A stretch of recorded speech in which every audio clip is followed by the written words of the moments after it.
let's look at 120 lessons in and of itself. And you'll see,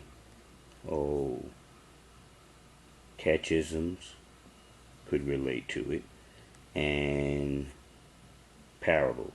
Parables could be in there.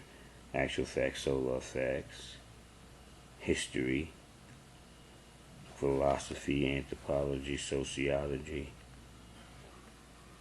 all in one package. Like if you go to college and you get 120 credits, they give you a BA. If you're in masonry, you get 33 degrees. That's like in mathematics saying 33.33 or 33 and 1/3. Because the third degree, 33rd of the third degree that they receive, which would be the 33rd degree, which could actually be 6, but that degree itself is honorary degree. So that's that .33. You feel me? So that also means 120. 120 lessons. But that wasn't the point I came to bring, because this is just record straight, how we do it. Check it out. In the degrees, since they are designed to wake up the lost found, that's who have the light can receive the light. Since they're designed to wake up the lost found, then there's specific points in history that W.D. Farad and Elijah Muhammad wanted you to look at. Those certain points in history and go from there and go front or back. But it was reason behind him having you look at that particular point in history. Depending on what the subject matter is the word he would use. Now, 2, he wasn't very educated. So his vocabulary was low. Not like Malcolm reading the whole dictionary, mastering each word in the dictionary, took his vocabulary to such a level that the European couldn't understand it. But Elijah was teaching 6,000 years of history in 6 hours. He said, I cut it down to 6 hours, theology of time. So if you really want to know exactly what W.D. Farad and Elijah thought at that particular moment, you can ask them by going into the plus degrees that was written alongside of 120, which was then they called theirs the supreme wisdom. But in 120 came from the supreme wisdom. But 120 is also throughout the atmosphere. 120 is not just saying 120 lessons. 120 lessons is a particular curriculum that is used to wake up the lost but now found. But like I said, back in the 30s, it was, and up to the 60s, it was the supreme wisdom. And they still have the supreme wisdom. You can go online and see the supreme wisdom. But the Father gave us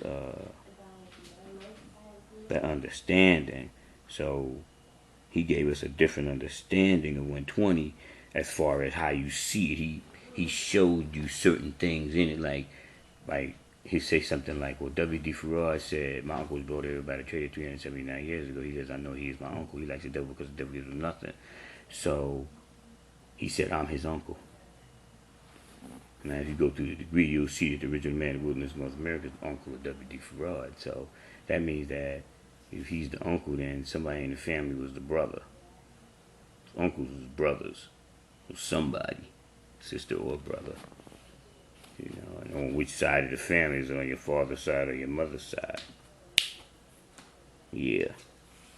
So, anyway, that's the reality of it.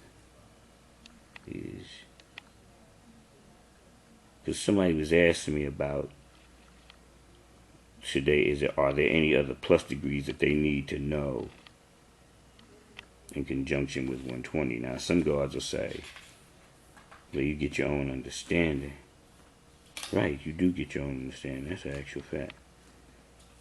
But the more accumulated facts that you acquire, you change your understanding because you have more data to work with.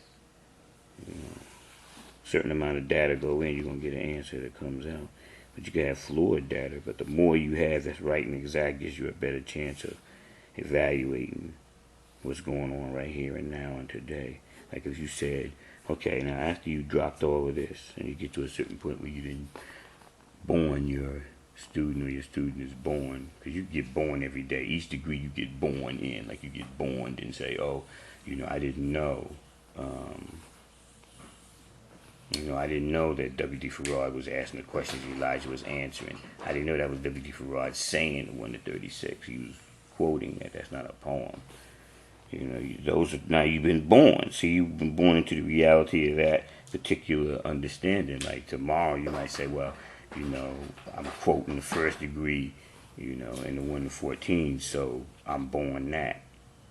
So you're born in it through quoting it. Then you'll, get the understanding. So if you're a baby and you're starting off with just the degree itself, and then somebody gives you the plus degree to the degree, it gives you another understanding of what that man was portraying or striving to get you to see, what he wanted you to see and how he saw it. And then from there, you do your own research. You got something to base it on. You do your own research, and then you come up with another understanding. And then when you see outside influences that aren't inside of your order or your nation or your group, and they say the same thing, then you say, okay, that's 2 or 3 different people saying the same thing from 3 different orders. So that we'll take that part and we'll say, all right, that must be the absolute truth out of all of them, because they all agree on these certain principles, So once you're able to analyze it now yourself, because you're looking at the people who's dropping the science in these videos and the things that they're saying, and you're looking from an outside point of view, so you're not emotionally involved in the manifestation that is being made manifest. So you could look at it objectively if you know how. And the first thing you do is cross-reference everything. But then let's get back to the physical point where we were saying, what can we do here and now? Say if everybody tomorrow, all the poor people, labor people, people that, are working for a living one way or another, you getting your hustle on, however you doing it. If we all just said, all right, tomorrow we're going to do the minimum. We're going to do Leviticus and Deuteronomy as far as the dietary law. Nothing else. That ain't no major shit. That's all we're going to do. You know what that would do? That's a twofold hit. It not only affects your health, because it's going to change your health. What it does is it messes up the pork belly market. That's for damn sure. You block voting is what you're doing. Hasidic Jews do it all the time. They don't buy no pork. That's a block vote right there. If you think you're going to open up a pork market in a Hasidic Jew neighborhood, guarantee you don't make no money. You know what I'm saying? You have to open that up in like a Christian neighborhood. Christians eat pork. They like pork. But people who deal with the 6-pointer star, they don't like pork. The compass in the square, they probably eat some pork. Pyramid people, a lot of them may eat it and they may not. I don't really know how to call that one because they're kind of diverse. People who have some kind of consciousness in dealing with pyramid, but they might not know dietary laws and stuff like that. And the deep, deep ones will know it. They not supposed to eat pork either, But I have seen in certain neighborhoods, they'll sell it, and they don't have the division like see, they'll have a certain division. They'll have some division in some of their manifestation as far as eating pork and not eating pork. Saying they will too, and they will, because if you got high-powered them with the compass in the square, they'll they'll not eat pork either. These earth people, they usually never eat pork. They probably vegan, or because they dealing with earth science. They definitely not going to want to kill no animals or none of that. Damn, people. Y'all know what this is all about right here. I'm hollering at you and I'm out. Because we like 1017 on the page. 1017, play that number.